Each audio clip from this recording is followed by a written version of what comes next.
ಹಿಂದು ಮುಂದೆ ನೋಡದೆ ಯತ್ನಾಳ್ರವ್ರನ್ನ ಉಚ್ಚಾಟನೆ ಮಾಡಿತ್ತು ಬಿಜೆಪಿಯ ಹೈಕಮಾಂಡ್.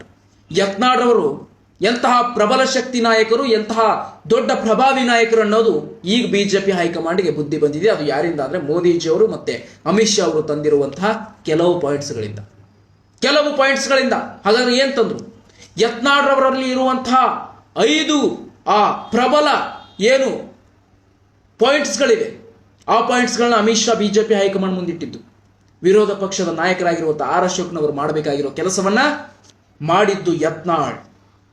ಬಿಜೆಪಿಯ ರಾಜ್ಯಾಧ್ಯಕ್ಷ ಮಾಡಬೇಕಾಗಿರುವಂತಹ ಕೆಲಸವನ್ನ ಮಾಡಿದ್ದು ಯತ್ನಾಳ್. ಎಲ್ಲಿಯೂ ಸಹ ಭಾರತೀಯ ಜನತಾ ಪಾರ್ಟಿ ಬಗ್ಗೆ ನೆಗೆಟಿವ್ ಮಾತನಾಡಲಿಲ್ಲ. ಎಲ್ಲಿಯೂ ಸಹ ಭಾರತೀಯ ಜನತಾ ಪಾರ್ಟಿಯಲ್ಲಿ ಪ್ರಧಾನಿ ನರೇಂದ್ರ ಮೋದಿಜಿಯವರ ಬಗ್ಗೆ ನೆಗೆಟಿವ್ ಮಾತುಗಳನ್ನ ಆಡಲಿಲ್ಲ. ಉಚ್ಚಾಟನೆ ಆದ ನಂತರವೂ ಸ್ವಾಭಿಮಾನ, ಅಭಿಮಾನ ಎಲ್ಲವೂ ಸಹ ಮೋದಿಯವರ ಮೇಲೆ, ಯೋಗಿ ಆದಿತ್ಯನಾಥ್ ಅವರ ಮೇಲೆ, ಭಾರತೀಯ ಜನತಾ ಪಾರ್ಟಿಯ ಮೇಲೆ ಇಟ್ಟುಕೊಂಡು ಮುಂದೆ ಸಾಗ್ತಾ ಇರುವಂತಹ ನಿಷ್ಠಾವಂತ ನಾಯಕ ಅಂತ ಹೇಳಿ ಅಮಿತ್ ಶಾ ಉಗಿದಿದ್ದಾರೆ ಬಿಜೆಪಿ ಹೈಕಮಾಂಡ್ನ ಸದಸ್ಯರು. ಎಲ್ಲಿದ್ರಿ? ರಾಜ್ಯ ಬಿಜೆಪಿ ಅಧ್ಯಕ್ಷರಾಗಿರುವಂತವ್ರು ಇವರೆಲ್ಲ ಎಲ್ಲಿ ಹೋಗಿದ್ರಿ?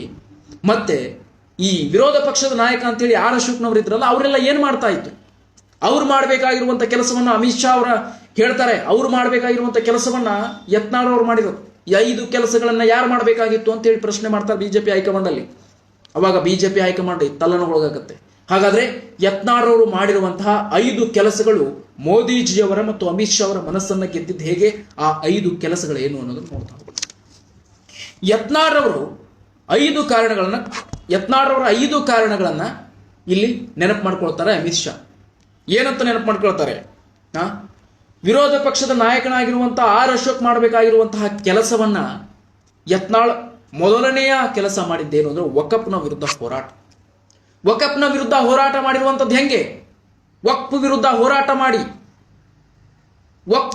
ಹೋರಾಟವನ್ನ ಮಾಡಿ ಎಲ್ಲ ತರಹದ ಹೋರಾಟಗಳಿದು ಎಲ್ಲರನ್ನ ಜೊತೆಗಿಟ್ಟುಕೊಂಡು ಹೋರಾಟ ಮಾಡಿ, ಕಾಂಗ್ರೆಸ್ ಆಗಲಿ ಇನ್ನೊಂದಾಗ್ಲಿ ಮತ್ತೊಂದಾಗ್ಲಿ ಲೆಕ್ಕಿಸದೆ ಹೋರಾಟವನ್ನು ಮಾಡಿ. ಅದನ್ನ ಯಾರು ಮಾಡಬೇಕಾಗಿತ್ತು? ವಕ್ಫ್ ವಿರುದ್ಧ ಹೋರಾಟ ಆರ್ ಅಶೋಕ್ ಮಾಡಬೇಕಾಗಿತ್ತು. ಆದ್ರೆ ಅವ್ರು ಮಾಡಲಿಲ್ಲ. ಅದನ್ನ ಮಾಡಿದ್ದು ಯತ್ನಾಳ್. ಹಾಗಾದ್ರೆ ಇವ್ರ ಕೆಲಸ ಏನು? ವಿರೋಧ ಪಕ್ಷದ ನಾಯಕನ ಇದನ್ನೇ ಮಾಡದ ಕೆಲಸ? ಅಮಿತ್ ಶಾ ಹೇಳ್ತಾ ಇರುವಂತದ್ದು. ಅಮಿತ್ ಶಾ ಇದನ್ನ ಬಿಜೆಪಿ ಹೈಕಮಾಂಡ್ ಅಲ್ಲಿ ತಗೊಂಡಿರುವಂತಹ ಒಂದಿಷ್ಟು ಚರ್ಚೆ ಅಂತ ಹೊರಬೀಳ್ತಾ ಇದೆ ಈ ಚರ್ಚೆ. ಇನ್ನು 2ನೇ ಪಾಯಿಂಟ್ ಅಮಿತ್ ಶಾ ಅವ್ರು ಹೇಳ್ತಾರೆ. 2ನೇ ಪಾಯಿಂಟ್ ಇದು ಯತ್ನಾಳ್ ಅವರು 2ನೇ ಕೆಲಸ ಮಾಡಿರುವಂತದ್ದೇನು? ಈ ಆರ್ ಅಶೋಕ್ನವ್ರು ಮಾಡಬೇಕಾಗಿರುವಂತ ಕೆಲಸನೇ ಇದು ಕೂಡ. ಹಾಗಾದ್ರೆ ಅದೇನು ಕೇಳಿದಾಗ ವಾಲ್ಮೀಕಿ ಹಗರಣ, ಕಾಂಗ್ರೆಸ್ನಲ್ಲಿ ನಡೆದಂತ ವಾಲ್ಮೀಕಿ ಹಗರಣವನ್ನ ಖಂಡಿಸಿ ಹೋರಾಟ ಮಾಡಿದ್ಯಾರು? ಅತಿ ಹೆಚ್ಚು ಆ ಹೋರಾಟದಲ್ಲಿ ಗುರುತಿಸಿಕೊಂಡಿದ್ಯಾರು? ಆ ಹೋರಾಟಕ್ಕೆ ಒಂದು ಮೆರುಗು ತಂದಿದ್ಯಾರು? ವಿರೋಧ ಪಕ್ಷದ ನಾಯಕ ಆರ್ ಅಶೋಕ್ ಅವರ. ಇದನ್ನು ಕೇಳ್ತಾರೆ ಅಮಿತ್ ಶಾ ಅವರಲ್ಲಿ. ವಿರೋಧ ಪಕ್ಷದ ಆರ್ ಅಶೋಕ್ನವ್ರು ಮಾಡಿದ್ರೆ ಇದನ್ನ, ಅಥವಾ ಬಿಜೆಪಿ ರಾಜ್ಯಾಧ್ಯಕ್ಷರು ಮಾಡಿದ್ರೆ ಇದನ್ನ? ಯಾರು ಮಾಡಿದ್ರು? ಹಾಗಾದ್ರೆ ವಾಲ್ಮೀಕಿ ಹಗರಣದ ವಿರುದ್ಧ ದೊಡ್ಡ ಮಟ್ಟದಲ್ಲಿ ಹೋರಾಟ ಮಾಡಿ ಪ್ರತಿಕಾರದ ಜ್ವಾಲೆಯನ್ನು ತೀರಿಸಿಕೊಳ್ಳೋದಕ್ಕೆ ಕಾದು ಕುಳಿತಿದ್ದವ್ರು ಯಾರು? ಯತ್ನಾಳ್ ರವರು. ಹಾಗೆ ಇನ್ನಿತರ ಬರ್ತಾರೆ ಇದರಲ್ಲಿ. ಯತ್ನಾಳ್ ಅವರ ಟೀಮು ರಮೇಶ್ ಜಾರಕಿಹೊಳಿ, ಪ್ರತಾಪ ಸಿಂಹ, ಮತ್ತಿನ್ನಷ್ಟು ಜನ ಬರ್ತಾರೆ. ಲಿಂಬಾವಳಿ ಅವರು ಬರ್ತಾರೆ. ಅದಾದ ನಂತರ ಕುಮಾರ್ ಬಂಗಾರಪ್ಪನವರು ಕೂಡ ಇದರಲ್ಲಿ ಆಡ್ ಆಗಿದ್ರು.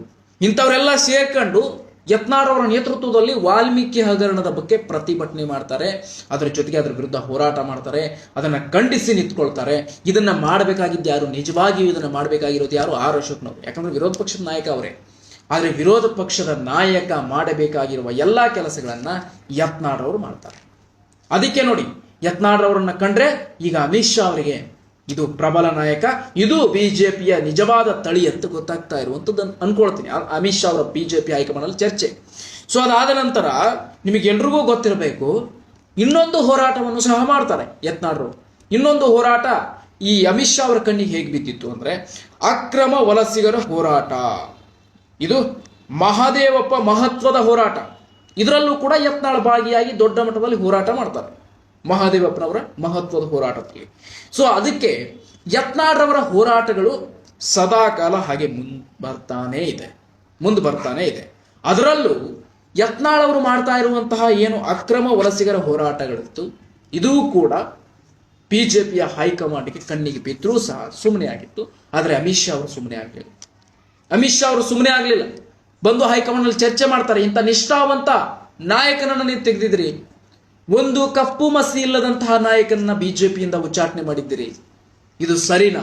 ವಿಪಕ್ಷ ನಾಯಕ ಆರ್ ಅಶೋಕ್ನವ್ರು ಮಾಡಬೇಕಾಗಿರುವಂಥ ಎಲ್ಲ ಸಕಲ ಕೆಲಸಗಳನ್ನು ಆತ ಯತ್ನಾಳ್ ಮಾಡ್ತಾ ಇದ್ದಾರೆ ಅಂದ್ರೆ ನೀವೇನ್ ಮಾಡ್ತಾ ಇದ್ದೀರಿ, ಏನು ಗಮನಿಸ್ತಾ ಇದ್ದೀರಿ, ಭಾರತೀಯ ಜನತಾ ಪಾರ್ಟಿಯನ್ನು ಎಲ್ಲಿಗೆ ಒಯ್ಬೇಕು ಅನ್ಕೊಂಡಿದ್ದೀರಿ ಅಂತೇಳಿ ಅಮಿತ್ ಶಾ ಅವರು ಕ್ಲಾಸ್ ತಗೊಂಡಿರುವಂಥದ್ದು ಬಿಜೆಪಿ ಹೈಕಮಾಂಡ್.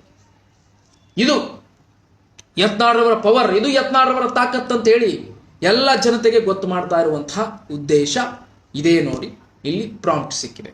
ಏನು ಯತ್ನಾಳ್ ಬಗ್ಗೆ ಬಿಜೆಪಿ ಹೈಕಮಾಂಡ್ ನಲ್ಲಿ ಚರ್ಚೆ ನಡೆದಿದೆ, ಆ ಚರ್ಚೆಯ ಪ್ರತಿಯೊಂದು ಅಂಶಗಳು ಹೊರಬಿದ್ದಿದೆ. ಇದೇ ಕಾರಣ ಏನು ಯತ್ನಾಳ್ ಹೊರಗೆ ತೆಗೆದುಬಿಟ್ರು, ನಾವೇನು ಸಂತೋಷವಾಗಿರ್ತೀವಿ, ನಮ್ಮದೇ ನಾಯಕ ತತ್ವ, ನಾವೇ ರಾಜಾದಿರಾಜ, ನಾವೇ ರಾಜ ಬೇರುಂಡ ಅಂತ ಹೇಳಿ ಏನು ಅನ್ಕೊಂಡಿದ್ರಲ್ಲ, ಇವರಿಗೆಲ್ಲ ಅಮಿತ್ ಶಾ ಇವರು ಟಾಂಗ್ ಕಟ್ಟಿರುವಂಥದ್ದು. ಟಾಂಗ್ ಅಂದ್ರೆ ಏನು? ಬೇರೊಳಿಸಿರುವಂಥದ್ದು. ಇಲ್ಲ, ಯತ್ನಾಳ್ ಹೊರಗಿಡ್ಲಿಕ್ಕೆ ಆಗೋದಿಲ್ಲ ಬಿಜೆಪಿಯಿಂದ. ಯತ್ನಾಳ್ ಹೊರಗಿಟ್ರೆ ಎಷ್ಟು ಬಿಜೆಪಿಗೆ ಹೊಡ್ತಾ ಇದೆ ಅಂತ ಕೇಳ್ತಾರೆ. ಎಷ್ಟು ಬಿಜೆಪಿಗೆ ಹೊಡ್ತಾ ಇದೆ ಅದನ್ನ ಅಮಿತ್ ಶಾ ಅವರು ಯೋಚನೆ ಮಾಡಿರ್ತಾರೆ. ಇಲ್ಲಿ ನಾವು ನೋಡೋದಾದ್ರೆ ಯತ್ನಾಳ್ ಬಿಜೆಪಿಯಿಂದ ಹೊರಗಿಟ್ರೆ ಬಿಜೆಪಿ ಹೈಕಮಾಂಡ್ ಗಮನಿಸ್ತಾ ಇರ್ತೇವೆ ಇವ್ರನ್ನ. ಯಾಕಂದ್ರೆ ಯತ್ನಾಳ್ ಹಿಂದಿರೋದು ವಿಜಯೇಂದ್ರ ಹಿಂದಿರುವಂತ ಜನರು, ಶಾಸಕರು, ಇವ್ರನ್ನೆಲ್ಲ ಗಮನಿಸಿದಾಗ ಯಾರು ಪವರ್ಫುಲ್ ಆಗಿರುವಂತಹ ಲೀಡರ್ ಅಂತ ಗೊತ್ತಾಗುತ್ತೆ. ಯಾಕಂದ್ರೆ ಎಲ್ಲಾ ಪವರ್ಫುಲ್ ಲೀಡರ್ಸ್ಗಳು ಯತ್ನಾಳ್ ಬೆನ್ನ ಹಿಂದೆನೇ ಇರೋದು. ನೋಡಿ, ಸಾಕಷ್ಟು ಜನ ಪ್ರತಾಪ್ ಸಿಂಹ, ಲಿಂಬಾವಳಿ, ರಮೇಶ್ ಜಾರಕಿಹೊಳಿ, ಕುಮಾರ್ ಬಂಗಾರಪ್ಪ, ಇನ್ನಿತರು ಕೆಲವೊಂದಿಷ್ಟು ನಾಯಕರಿದ್ದಾರೆ. ಇವರೆಲ್ಲ ಮುಖ್ಯ ಮಾಸ್ ಲೀಡರ್ಸ್ಗಳೇ, ಇವರೆಲ್ಲ ರೆಬಲ್ಸ್ಗಳೇ. ಹಾಗಾಗಿ ಇವ್ರನ್ನೆಲ್ಲ ಗುಂಪು ಕಟ್ಟಿ ಯತ್ನಾಳ್ ಅವರು ಬಿಜೆಪಿಯ ಪರವಾಗಿ ನಿಂತ್ಕೊಂಡಿದ್ರು. ಆ ಕಡೆ ವಿಜೇಂದ್ರ ಅವರ ಪರವಾಗಿ ನಿಂತ್ಕೊಂಡಿರುವಂತ ಕೆಲವೊಂದಿಷ್ಟು ಜನ ಇದ್ದಾರೆ. ಆರ್ ಅಶೋಕ್ ಅವರಾಗಿರ್ಬೋದು, ಇನ್ನಿತರ ಆಗಿರ್ಬೋದು, ಮತ್ತೊಬ್ಬರಾಗಿರ್ಬೋದು. ಅಲ್ಲಿ ಸ್ವತಃ ಬೊಮ್ಮಾಯಿಯವರೇ ಇವ್ರ ವಿರುದ್ಧ ನಿಂತ್ಕೊಂಡ್ರು, ವಿಜೇಂದ್ರ ವಿರುದ್ಧ. ಹಾಗಾಗಿ ಪವರ್ಫುಲ್ ಮಾಸ್ ಲೀಡರ್ ಅಂಡ್ ಬಿಜೆಪಿಯನ್ನ ಕಟ್ಟತಕ್ಕಂಥದ್ದು ಮತ್ತು ಕಾಂಗ್ರೆಸ್ನ ವಿರುದ್ಧ ನಿಜವಾದ ಮುಖದಿಂದ ಹೋರಾಟ ಮಾಡ್ತಕ್ಕಂಥದ್ದು ಯತ್ನಾಳ್ ಅಂತೇಳಿ ಬಿಜೆಪಿ ಹೈಕಮಾಂಡ್ ನಲ್ಲಿ ಕೇಂದ್ರ ಸರ್ಕಾರದಲ್ಲಿ ಕೂಡ ಚರ್ಚೆ ಆಗ್ತಾ ಇದೆ. ಕೇಂದ್ರದಲ್ಲಿ ಕೆಲವು ಕೇಂದ್ರ ನಾಯಕರ ಮಧ್ಯೆ ಕೂಡ ಚರ್ಚೆ ಆಗ್ತಾ ಇದೆ. ಕರ್ನಾಟಕದಲ್ಲಿ ಬಿಜೆಪಿ ಒಂದು ಮಟ್ಟಕ್ಕೆ ಬರಬೇಕಂದ್ರೆ ಯತ್ನಾಳ್ ಅವರನ್ನ ಮತ್ತೆ ಬಿಜೆಪಿಗೆ ಕರ್ಕೋಬೇಕು, ಒಂದು ಉನ್ನತ ಸ್ಥಾನವನ್ನು ಕೊಡಬೇಕು. ಇಲ್ಲ ಒಂದು ಬಿಜೆಪಿಯ ರಾಜ್ಯಾಧ್ಯಕ್ಷ ಕೊಡಬೇಕು, ಇಲ್ಲ ಬಿಜೆಪಿಯ ಅರ್ಥ ಆಯ್ತಾ ಏನು ವಿಪಕ್ಷ ನಾಯಕ ಕೊಡಬೇಕು. ಇಲ್ಲ ಅಂದ್ರೆ ನಡೆಯಲ್ಲ. ಇಲ್ಲಾಂದ್ರೆ ಯತ್ನಾಳ್ರನ್ನ ನಾವು ತೆಗೆದು ಬಿಟ್ಟಿವಿ, ಹಾಗೆ ಹೊರಗಡೆ ಇಟ್ಟಿವಿ ಅಂದ್ರೆ ಬಿಜೆಪಿ ಲಾಸ್ ಆಗುತ್ತೆ. ಕರ್ನಾಟಕದಲ್ಲಿ ಬಿಜೆಪಿ ಬಹಳಷ್ಟು ಲಾಸ್ ಆಗುತ್ತೆ. ಇದು ನಡೆದಿರುವಂಥದ್ದು. ಆದ್ರೆ ಈ ಕಡೆ ತಟಸ್ಥ ಬಣ ಮತ್ತು ಯತ್ನಾಳ್ ಅವರ ವಿರೋಧಿ ಬಣ ಇಲ್ಲಿ ಎಲ್ಲಿದೆಪ್ಪ ಅಂತಂದ್ರೆ ಎರಡೂ ಒಂದೇ ಬಣ. ಬಣ ಬೇರೆ ಆಗಿರಬಹುದು, ತಟಸ್ಥ ಮತ್ತು ವಿರೋಧ. ಆದ್ರೆ ವಿರೋಧ ತಟಸ್ಥ ಎರಡು ಒಂದೇ, ಎರಡು ಸೇರ್ಕೊಂಡೇ ಮಾಡ್ತಾ ಇರುವಂತಹ ರೆಬಲ್ಸ್ ಟೀಮ್ಗಳ ಆಟ ಇದು. ಒಂಥರ ಆಟ. ಯಾಕೆ ಆಟ ಆಡ್ತಾ ಇದ್ದಾರೆ ಅಂದ್ರೆ ನಿಮಗೆ ಇದನ್ನು ಹೇಳ್ಬಿಡ್ತೀನಿ. ವಿಜಯೇಂದ್ರ ಅವರು ಯಾಕೆ ಬೇಡ ಅಂತ ಹೇಳಿ ಹೇಳ್ತಾ ಇದ್ದಾರೆ. ಯತ್ನಾಳ್ ಅವರಾಗಿರ್ಬೋದು, ತಟಸ್ಥ ಬಣದವರಾಗಿರ್ಬೋದು, ಯಾಕೆ ಬೇಡ ಅಂತ ಹೇಳ್ತಾ ಇದ್ದಾರೆ ಅಂದ್ರೆ ಇದೇ ಯಡಿಯೂರಪ್ಪನವರು ಮುಖ್ಯಮಂತ್ರಿ ಆದಾಗ ಯತ್ನಾಳ್ ಅವ್ರಿಗಾಗಿರ್ಬೋದು, ಸಿಂಹ ಆಗಿರ್ಬೋದು, ಲಿಂಬಾವಳಿ ಆಗಿರ್ಬೋದು, ಕುಮಾರ್ ಬಂಗಾರಪ್ಪ ಆಗಿರ್ಬೋದು, ಇವರಿಗೆಲ್ರಿಗೂ ಸಹ ವಿಜಯೇಂದ್ರ ತುಂಬಾ ಟಾರ್ಚರ್ ಕೊಟ್ಟಿದ್ದಾರಂತೆ. ತುಂಬಾ ಟಾರ್ಚರ್ ಕೊಟ್ಟಿದ್ದಾರಂತೆ. ಎಲ್ಲಿಯೂ ಕೂಡ ಮಿಸ್ಕ್ಲಿಕ್ಕೆ ಬಿಡಲಿಲ್ಲ. ರಾಜಕೀಯದಲ್ಲಿ ಎಲ್ಲೂ ಕೂಡ ಮುಂದೆ ಹೋಗ್ಲಿಕ್ಕೆ ಬಿಡಲಿಲ್ಲ. ಏನಾದರೂ ಹೇಳುವಷ್ಟರಲ್ಲಿ ಏನಾದರೂ ಮಾಡಿ ಅದನ್ನ ಮುರಿಸ್ಬಿಡೋರು. ಇನ್ನು ಈತ ಏನಾದರೂ ಮುಖ್ಯಮಂತ್ರಿ ಆಗಿಬಿಟ್ರೆ ನಮ್ಮ ಪರಿಸ್ಥಿತಿ ಏನು? ಹಾಗಾದ್ರೆ ನಾವು ಬಿಜೆಪಿಯಲ್ಲಿ ಒಂದು ರೀತಿ ಅದೇ ತರ ಬದುಕಬೇಕಾಗತ್ತಾ ಅನ್ನುವಂತಹ ಭಯದ ವಾತಾವರಣದಲ್ಲಿ ಇವತ್ತು ಇವರೆಲ್ಲರ ಒಂದು ಸಂಗೂಡಿಸಿ, ಇವರೆಲ್ಲರನ್ನ ಒಂದುಗೂಡಿಸಿ ಯತ್ನಾಳ್ ಅವರು ತಗೊಂಡ್ಕೊಂಡಿರುವಂತಹ ನಿರ್ಧಾರ ಏನಪ್ಪಾ ಅಂದ್ರೆ ವಿಜಯೇಂದ್ರ ಸಾಮಾನ್ಯನಾಗಿರಬೇಕು. ಬಿಜೆಪಿಯ ಕಾರ್ಯಕರ್ತನಾಗಲಿ ಪರವಾಗಿಲ್ಲ, ಬಿಜೆಪಿಯಲ್ಲಿ ಇನ್ನೊಂದು MLA ಆಗಲಿ ಪರವಾಗಿಲ್ಲ, ಆದ್ರೆ ಉನ್ನತ ಸ್ಥಾನ ಬರಬಾರ್ದು. ರಾಜ್ಯ ಬಿಜೆಪಿ ಅಧ್ಯಕ್ಷ, ವಿಪಕ್ಷ ನಾಯಕ, ಮುಖ್ಯಮಂತ್ರಿ ಈ ತರ ಹೋಗ್ಬಾರ್ದು. ನಾವೇನು ಸತ್ತಿದೀವ ಅನ್ನುವಂಥ ನಿಟ್ಟಿನಲ್ಲಿ ಅಂದ್ರೆ ಆ ಒಂದು ಮಾತಿನ ಅರ್ಥದಲ್ಲೇನೆ ಯತ್ನಾಳ್ ಮಾತಾಡ್ತಾ ಇರುವಂಥದ್ದು. ಅರ್ಥ ಆಯ್ತು ಅಂತ ಅನ್ಕೊಳ್ತೀನಿ ನಿಮಗೆಲ್ಲ. ಅದಕ್ಕೆ ಇದು ಬಿಜೆಪಿ ಹೈಕಮಾಂಡ್ ಕಣ್ಣಿಗೆ ಬಿದ್ದಿದ್ದು ಈ ಹೋರಾಟಗಳು, ವಾಲ್ಮೀಕಿ ಹಗರಣ ಹೋರಾಟ, ವಕಫ್ನ ಹೋರಾಟ, ಅಕ್ರಮ ವಲಸಿಗರ ಹೋರಾಟ, ಮತ್ತು ಸಾಕಷ್ಟು ಗುಂಪುಗಳನ್ನು ಕಟ್ಟಿ ಬಿಜೆಪಿಯನ್ನ ಮೇಲ್ಕೈ ಎತ್ತುವಂತಹ ಪ್ರಯತ್ನ, ಕಾಂಗ್ರೆಸ್ನ ವಿರುದ್ಧ ಪ್ರತಿಭಟನೆಗಳು, ಇವೆಲ್ಲ ಮಾಡಬೇಕಾಗಿರುವಂತಹ ಆರ್ ಅಶೋಕ್ ಬಿಟ್ಟು ಯತ್ನಾಳ್ರವ್ರು ಮಾಡಿದ್ದಾರೆ. ಹಾಗಾಗಿ ಈಗ ಬೆನ್ನು ತಟ್ಟುವಂತಹ ಪ್ರಯತ್ನ ಯತ್ನಾಳ್ರವರಿಗೆ ಬಿಜೆಪಿಯ ಕೇಂದ್ರದ ಒಂದಿಷ್ಟು ನಾಯಕರು ಮಾಡ್ತಾ ಇದ್ದಾರೆ. ಬಹುಶಃ ಇನ್ನು ಯತ್ನಾಳ್ರವರು ವಾಪಸ್ ಬರೋದಕ್ಕೆ ಬಿಜೆಪಿಯ ದಿನಗಳು ಕಾಯ್ತಾ ಇದೆ. ಕೆಲವೇ ದಿನಗಳಲ್ಲಿ ಭಾರತೀಯ ಜನತಾ ಪಾರ್ಟಿಗೆ ವಾಪಸ್ ಆಗ್ತಾರೆ. ಹೊಸ ಪಕ್ಷ ಕಟ್ಟುವುದನ್ನ ಬಹುಶಃ ಇಲ್ಲಿಗೆ ಪ್ಲಾನ್ ಬಿಡ್ತಾರೆ ಅಂತ ಅನ್ಕೊಳ್ತೀನಿ. ಈಗಾಗಲೇ ಗೊತ್ತಾಗಿರುತ್ತೆ, ಕೆಲವು ಚರ್ಚೆಗಳು ನಡೀತಾ ಇರುತ್ತೆ.